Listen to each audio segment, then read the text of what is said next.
I'm going to talk about some top-notch things that I've learned around nutrition, around especially herbalism. That's been my passion for past 6 years, quite a bit. And the topic that I chose for today was to discuss some ideas around stimulants that most of the people are very familiar with, coffee, all that stuff. But also the much more unknown realm of herbal products that can pretty much benefit not just that a little rush that we get when we drink a cup of coffee, that dopamine rush and all that, but something that we can do on a daily basis for a more long-term strategy. And that was one reason why I chose this, that for the future. So I'm not taking these kind of things for today, but for tomorrow, for 10 years from now. And I have a pretty tight presentation coming up, so I just wanted to ask you to just write down at least one thing that you are going to actually do. That might be something that you research more or something that you actually implement into your daily diet, but just that's been my thing to you. And if you have any questions, just write them down. We have a little Q&A at the end, so let's start. So one of the biggest things in diet that I've noticed is that most of the things that we talk about, like for the past hour, I was at Yle Puhe talking about, basic nutritional stuff. And the whole conversation is just about, carbohydrates and proteins and this usual stuff. But what we've lost in this realm is that we basically domesticated all the even great, veggies and all that out from these more intelligent phytochemicals, these nutrients and these compounds that basically make our body more adaptable to a different kind of stressors. Because that's the function why plants produce these chemicals to themselves. And when we've basically taken all of these plants to an environment that they don't need to produce these chemicals, that food doesn't contain those things. And then there is this more, medicinal category of herbs like garlic or something like that, that is really strong. But that's not something that we would do on a daily basis. That's more like inferior herb. That's very strong that we would use to correct some imbalance that we've come into by our life. But this has been a very old idea in different systems around the world. Whether it was rasayanas in India, in Ayurvedic system of medicine, or tonic herbs in traditional Chinese medicine, or something that basically in Soviet Russia they came up like adaptogens, which is the term that I'm going to use today. But that's not the point. I just want to make clear that everybody understands that this category of foods that's between this kind of conventional food that we eat to get calories, to get protein and stuff like that. And then this other category that is much more medicinal that we don't use on a regular basis. These foods that are kind of between these two, that's the more highly valued category in every single system around the globe. And this is the category that we use to proactive health. That's something that I take for tomorrow. And the definition that these few guys come up in the early 60s in Russia was basically an adaptogen. Some substance or some herbal product, some whatever that can make our body to adapt to different kind of stressors from our environment. And they need to be non-toxic, something that does not harm our bodies. And that's a big part, because if I think about some foods that are here, they might be really toxic, and that's not something that I want to eat, even though the plant has kind of a very strong immune system.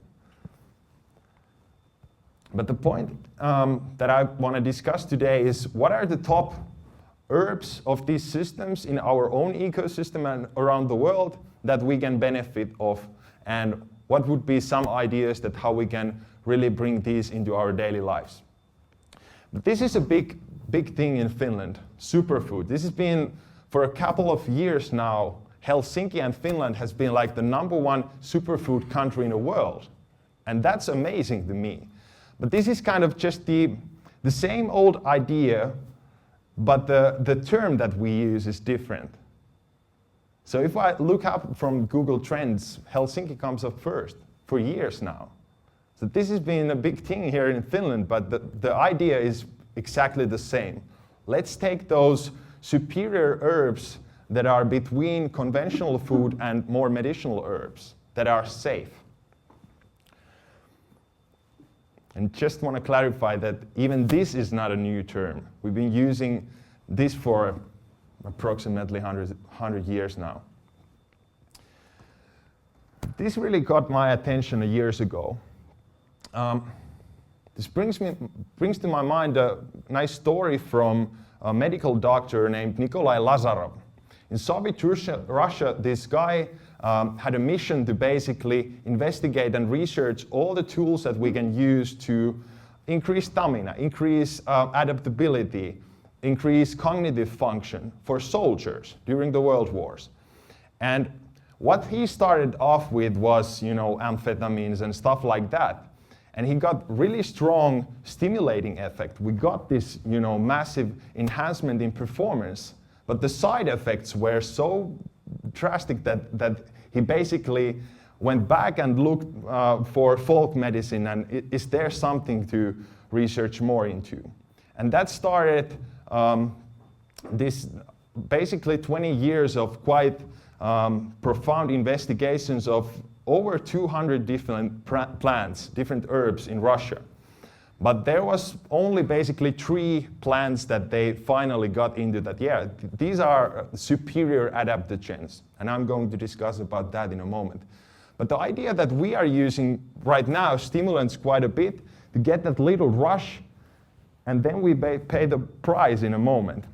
This reminds me of the story of Faust, where the guy sells his soul to a devil for fame and fortune, but pays the price later. And that's kind of how I see how people use coffee and stuff like that today. We're just drinking that for this moment, but we're not talking so much, thinking so much that how does it affect my body for tomorrow, for a year from now? And that's a different approach from these old systems that we're thinking about, that how do I proactively basically enhance my bodily functions for 10 years from now? And this is basically a movie that talks about the same idea. We've been always fascinated about this silver bullet, something that could enhance our ability to function for like top level.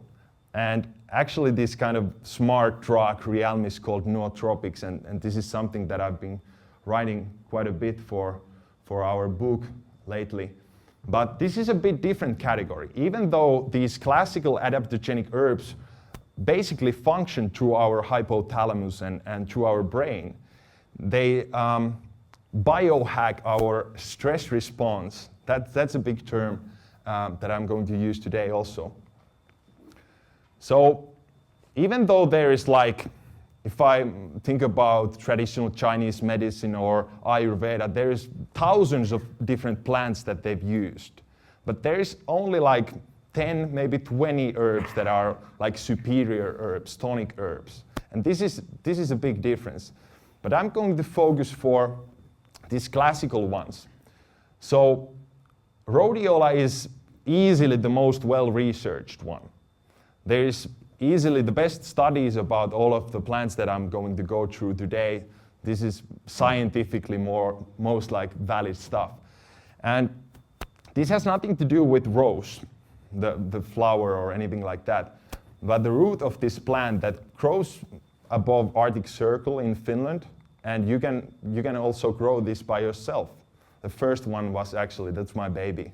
That's what I'm growing.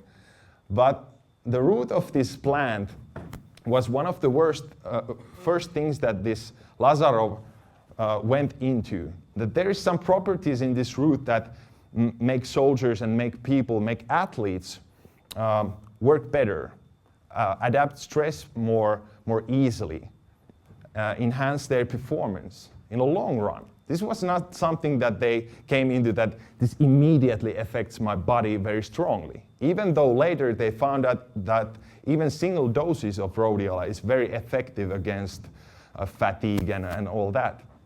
But this is one of my personal favorites, and this was some roots that I took off at the Lapland trip that I made a couple of months ago. But one big thing is actually that I don't have in here, but maybe I can dig it up from here. These tinctures.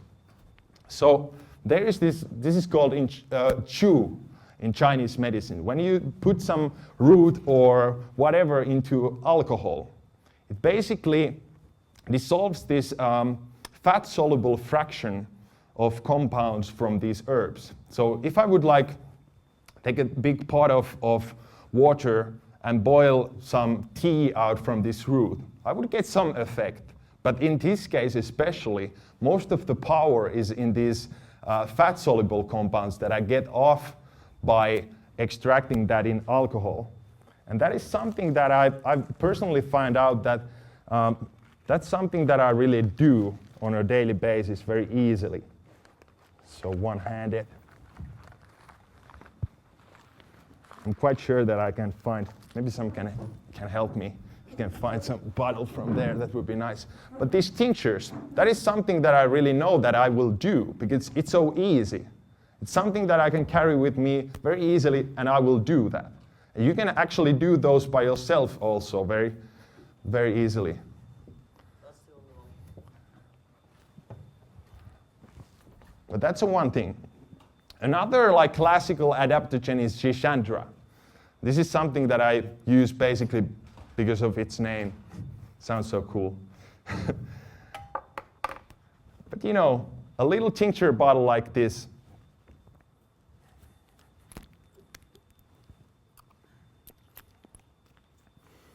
so you just basically put it under your tongue and you get all the great compounds to your body.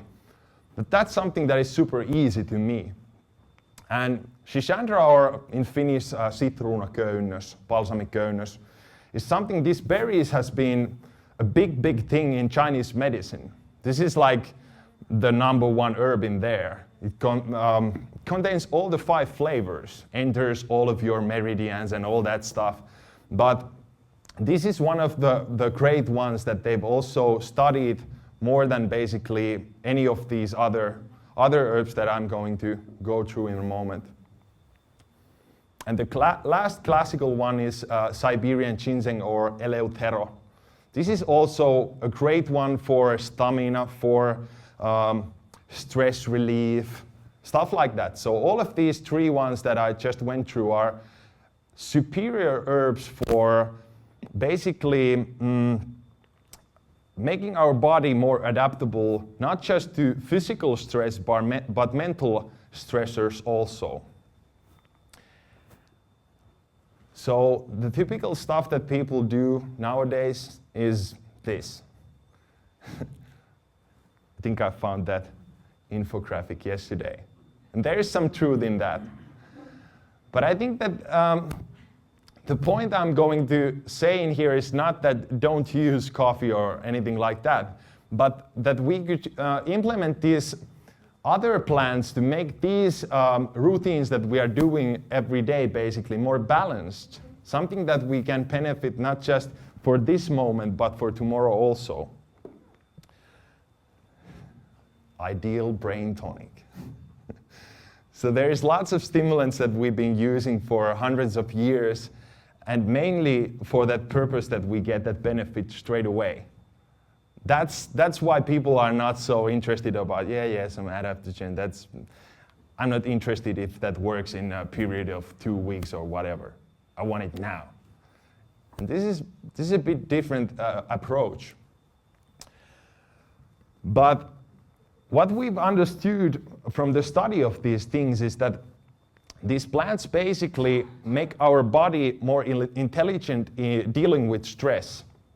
So when we experience stress, normally we get this resistance phase.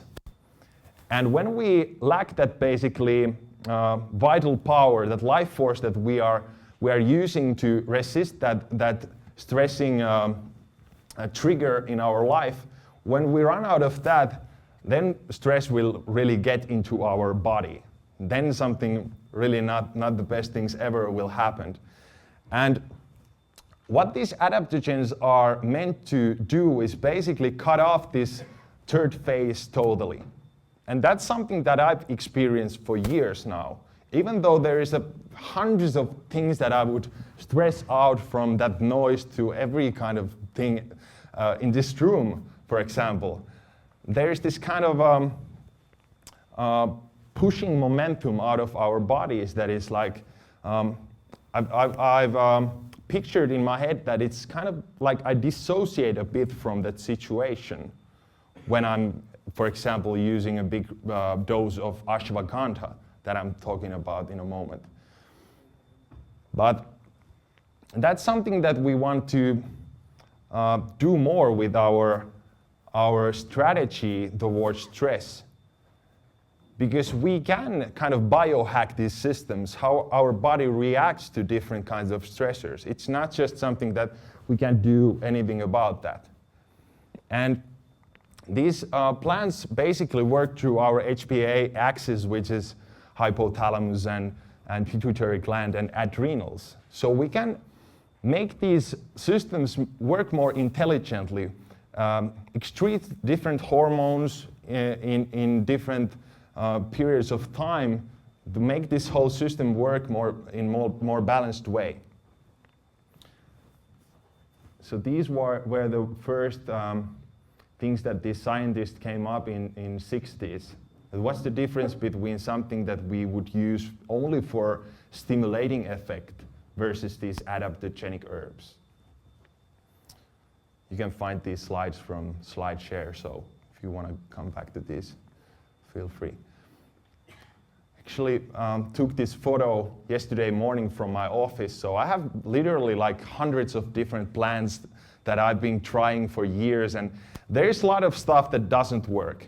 A lot of stuff that I haven't felt anything, and most of the people that I talk with, just doesn't work. But there is certain things that really work in our body and we can feel. And my top superior herbs from all of the things, all the nutraceuticals or the herbs that I've used would be these. So ashwagandha is like the #1 plant in India. That's the #1 herb in Ayurvedic system. Chaga mushroom and Reishi mushroom would be like the king and the queen in mushroom realm. A few things about those in a moment. And then Rhodiola. That's ruusujuuri that I was talking about just a minute ago. And that's something that I feel that would be something that I would write to that to-do list. And yeah, just like alcohol tincture, very easy to use, and figure out if that does something to your stress response mechanisms or fights fatigue. That's that there's at least 8 really good studies about that subject alone. Reishi mushroom. I've been saying that people who don't take reishi, they just don't know enough of it yet. So that's something that's like, in Chinese medicine, there is ginseng that all of the people know, but reishi, basically nobody knows in Western world. But this is super well studied herb. This is something that also grows in Finland and something that I've been cultivating, inoculating logs with spores of reishi mushroom. And that's an interesting trip. How to grow your own medicine in your backyard. This is very beautiful herb. And the feedback from all the stuff that I've been putting out for people to try, this is something that actually works basically better than anything for sleep. For calming down that nervous system, basically bringing down cortisol, adrenal, noradrenaline, these hormones. And This is like the spirit mushroom in Asia. But something that I personally see, like my ability to lucid dream, for example, enhances dramatically when I take high doses of reishi. So this is kind of like something that most of the people notice in not just so physical levels, but also on a mental level. Ashwagandha or rohtokoiso is a very, very famous one from India. And this is something that I would use, for example, for a situation like this. The studies show that this is really good for anxiety in social situations and stuff like that, but mostly for cognitive skills.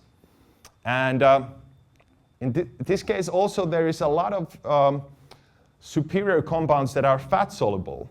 So the traditional way of using this would be to mix it with hot milk or ghee or something like that. So if I put that to a smoothie or something like that, always put a lot of fat in there. So fat-soluble compounds in there. Then chaga mushroom. This is big one for me personally. And as you can see, the color of this tea that we can boil out from this polypore that grows on birch trees is very fascinating. That's pretty much as same color as coffee.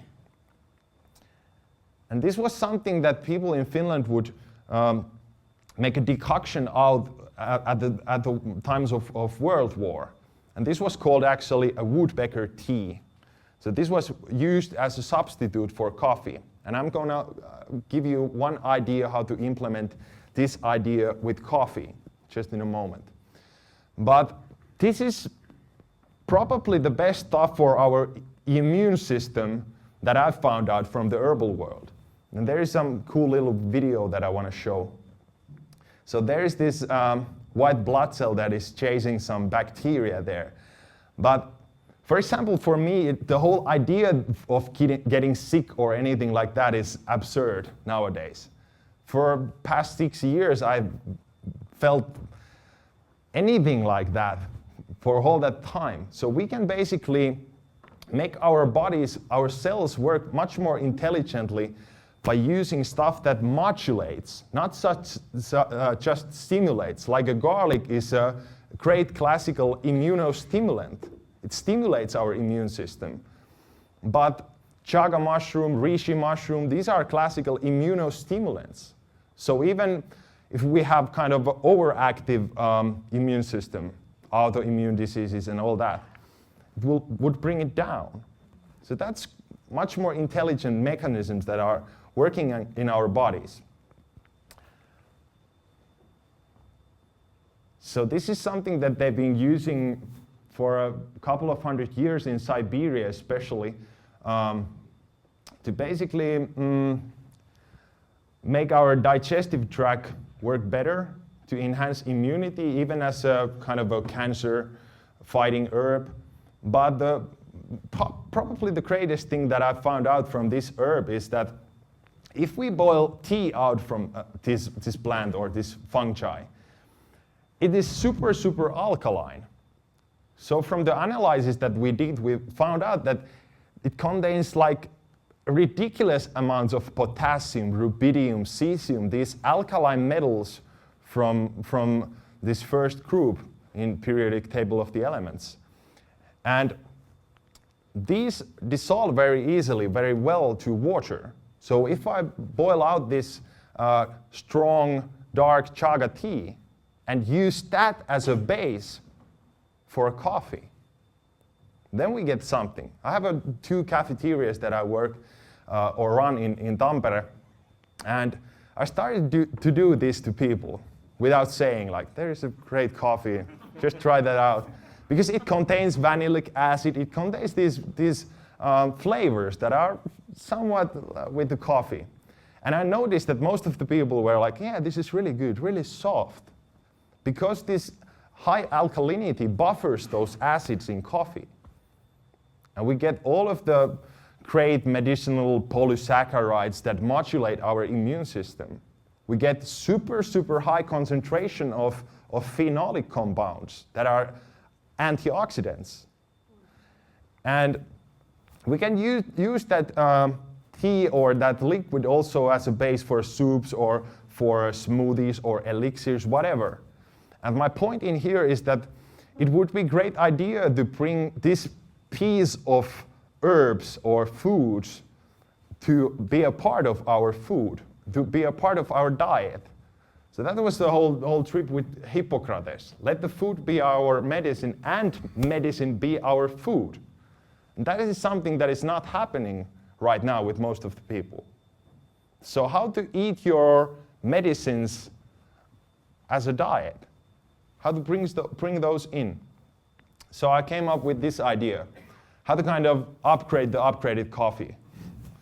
So most of the people are really familiar with the work of Dave Asprey and that stuff that we could use, grass-fed butter, coconut oil, or MCT oils to form these ketones in coffee and make this stable energy source from there. But what I've done most of the time is bring up these questions that if we are just basically putting pedal to the metal in our brain, releasing these dopamines and all that mechanism, how we would restore these things that we are running off. Because that's a bad strategy in herbalism, that we are only using stimulants and nothing that restores those compounds that we are using. So for example, in this case, mucuna is a great plant that is the highest natural source of dopamine precursors. Highest natural source of L-dopa. So that's something that I would put into my coffee to restore those compounds that I'm using to get that little rush. Really great plant. And then to use chaga tea as a base liquid instead of just water. That's a big idea. Because most of the people have never even thought about that if I put this water to my Mokka Master or whatever, that it would be some other liquid also. I basically brew my coffee by using AeroPress or Chemex or something more soft method for just the taste of that coffee. But the point is that we could use just chaga tea as a base for coffee. We could get more excited about the quality factors in coffee beans. Because even though in Finland we drink more coffee than anywhere in the world, basically nobody's interested about the quality of coffee. And that's something that is not really nice. So the freshness, when that bean was roasted, is it single origin? Is it some blend? Is there some toxins from pesticides or some mycotoxins that Dave Asprey is talking about quite a bit? But all these factors. And then even after that, I would think about the water that we are starting off with. This is a herbal infusion. A cup of coffee is herbal infusion that is 98% water after all. So that's some factor to look after with. This morning I drink a cup of coffee that was done by fresh spring water from Lempäälä. Spring in there that I gather my water with most of the time. But this would be one idea how to implement these ideas in the daily life. Just, chaga tea as a base for a coffee. Use that as a base for a soup. Or try out ashwagandha or, let's say, Reishi Mushroom to your smoothie or whatever. Just add those things in. I didn't know anything about this stuff, but during the years of trying basically everything that I got my hands into, these are some of the things that really work. So that's why I'm basically asking you to get this even further and see what they got. So if you have any questions at this point, I'm glad to answer that.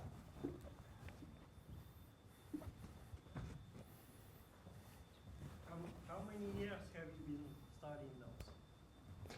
So I've been basically studying more of this herbal stuff for 6 years now. Quite 28, 5, whatever. But this has been a passion for me, especially because what I found out that these whole plant sources not just work at our body, but they also work quite well to our mind and also in the other levels. So that's been quite interesting stuff to feel in our own bodies. So that's a big reason why I'm so much into this stuff. Have you been doing any actual controlled test on yourself, or I just measured this empirically? Yeah, the question was, have I, measured that or quantified that? And basically, where I measure this stuff is I write a lot. So, for example, what I do quite often is that basically if I write 1 or 2 pages of text, and then I next evening try that same thing with high doses of Reishi Mushroom and all that stuff. How much do I get? And oftentimes that's like 50% higher. Get much more text and that whole flow state comes much easier. But that's the only quantitative stuff that I've done. Would be. Yeah, that might be, but if you do that for years, that's not so much that you notice that so much. But a good point. So in Western medicine, as you say, in Western medicine, we sort of or herbs and such like are ignored. But I wonder how it became like that because, for instance, the monasteries had the herbal gardens and the monks did lots of research on herbs. Yeah, so the question was that how we ended up in a situation like this where we don't basically use any herbs, that just these extracted compounds, and just basically because it's super easy to study those. It's very hard to study and measure stuff that is working like 100 different chemicals synergistically work on many different systems in our body, and that's the hard part in here. And it would be so nice to get more experiences and quantitative stuff from single people, because it's super hard to make a good study with mechanisms like that. But I think that's the reason. I mean, the most obvious question, any serious addiction problems? Just emotional. So addiction problems, and I think that like the mucuna that I talked in the last slide, that would be a great herb for people who are addicted to coffee, to cigarettes, or whatever, to restore that dopamine mechanism in our brain. And that's something that I would work with. But to get addicted to adaptogens, I don't really think that. It's a different thing. Any bad experiences? Something to avoid? Yeah, my experience have been that if you take like 30 grams of extract of these things, then you really experience side effects. But the dosages are super high. And also one thing that I've noticed is that people who use these things in a dosage range of like 1,000 milligrams to 2,000 milligrams, it's not doing really anything. But the dosage have to be something like 5 to 10 grams a day of extracts of these things.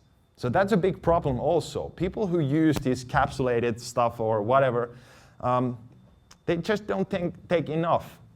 So no, basically I have not experienced any side effect in a dose range that is reasonable.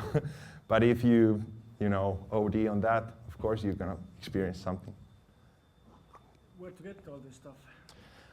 Where to get this stuff? So basically, good web stores would be iherb.com, something like that. One of the places I like to get my adaptogenic herbs from is 4sigmafoods.com. That's a great supplier for those. But there is many brands that produce high quality adaptogenic herbs. What have been the biggest turn points for yourself? What plans and what? Yeah, biggest turning point. I think that just over a period of time, the feeling that in any situation, when I just sit down and go more into my body, I just feel great. Even though it was like the flight was canceled and everything that stuff, that normally I would be like super pissed off and all that. That's been a notice that I've been making to my reaction to various different types of stressors, emotional, mental, physical, that over time that's been something that I've really leveraged out of. And I can't say that it's some single herb, some single thing, but those are the main ones from the tens of different ones that I've tried that I would pick up and suggest or recommend you to go forward with. And this was supposed to be just more like an opening for this discussion about the whole subject that basically nobody talks about. So would be glad to have a great conversations later today. And I will be here all night, and thanks for Mikko and all the staff for organizing this stuff. Thank you.